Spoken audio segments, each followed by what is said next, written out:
Yeah, yeah, whoa, yeah, yo, yeah. Look at the world today, it's full of misery, blindness, madness, headed for destruction. Yeah. Hello, my name is Monte Cagle, and I'm here today to tell you a little bit about, continue my little talk I had a little earlier on the race issue. Um, Last time I spoke to you and told you that I was surprised to go on the internet and see that the race issue is hotter than ever. Uh, I grew up during the civil rights era. And during the civil rights movement, and things were really hot and heavy then, and things changed a lot, and things didn't change a lot. But I wanted to share with you some encouraging things from that I read that might encourage some of you. I hope the experiences that I've had might encourage you to keep going and don't get discouraged about the big problem. Um, I looked at some videos on the internet the other day, and I was really shocked, to say the least, um, about some of the things people were saying about the race issue in America. I watch. I was trying to look at all kind of videos, so I looked at a large variety, a big variety, a cross variety of videos from the issue, and one of the things I saw kind of shocked me. One of the guys in his video said the only way that we could solve the race problem in America was to kill all the white people. And this is a college professor in America. He's from North Carolina, somewhere, I think it was. And I was like, wow, that's a little drastic. And then I looked at some other videos from other parts, from the other side of the picture, for some white people that were saying that they thought the solution also was to kill all the black people. So you got people who are saying to kill all the white people, kill all the black people, and the problem would be solved. The only problem is you both kill all each other, there wouldn't be any people left. So, to say the least, I think that remedy is a bit unrealistic. And I saw something the other night that might encourage you, the both of you, in that era. This time I wrote some things down, and because I didn't want to miss anything, you know. But before I start, though, I wanted to share a little testimony. Like I told you, I'm from South Carolina, and I grew up in a very small city there, and the people there are very race conscious. My son, who recently went to live there also, now this is like 40 years later, he went to live there, and he's there now with my granddaughter.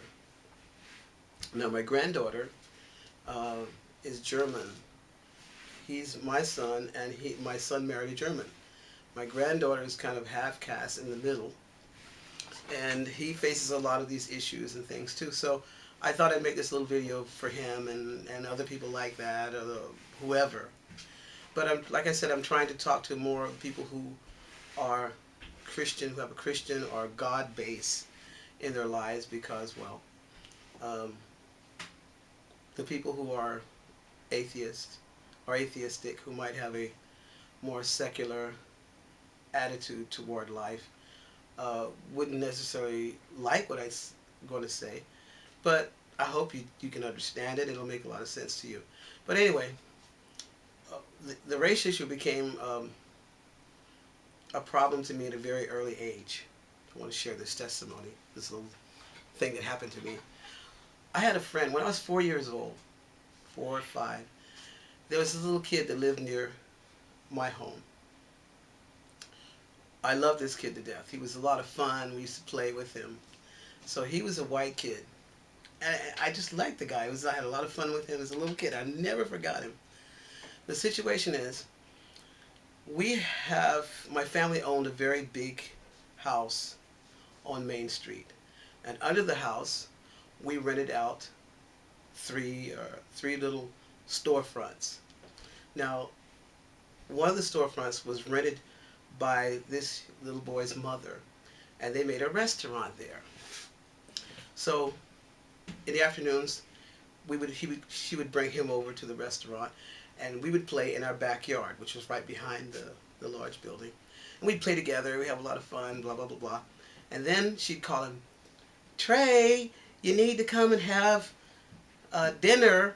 And so, boom, he would go to the restaurant, and he would go in the front door of the restaurant.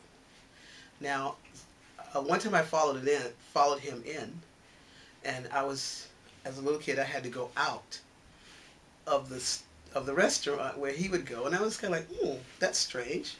He could go in, and I couldn't go in the restaurant too. And so that happened. It happened a few times, and I was kind of like, it never really occurred to me because, okay, a 4-year-old kid, what do you know? But I was never allowed to go in the front of the restaurant. In the front of the restaurant that we own. We owned the building, and they rented the restaurant from us. So then, that was the real shocker, but I still didn't understand.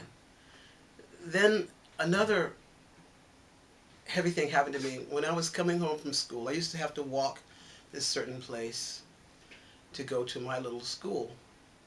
About this time, I was 8 years old, and I had to walk through like a more white suburb part of town to go to my school.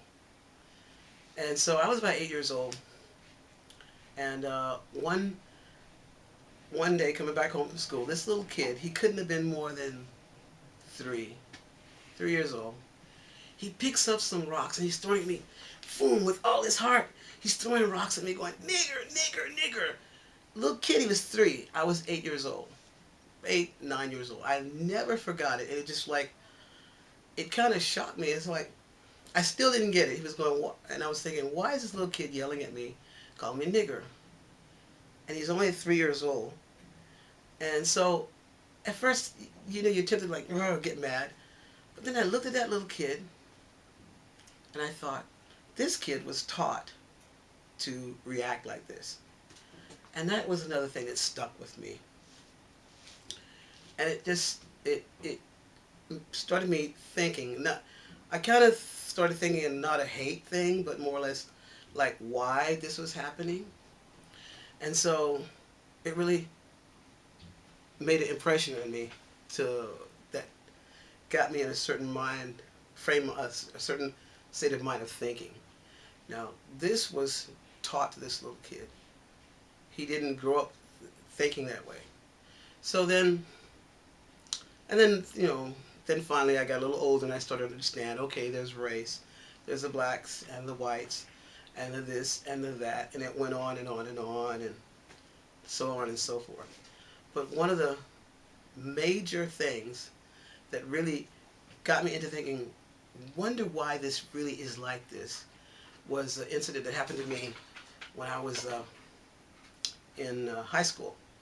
Okay, the very last year of high school, my senior year, all the schools, before this time, all the schools were segregated in South Carolina. You had the white schools and you had the black schools. So this one last year,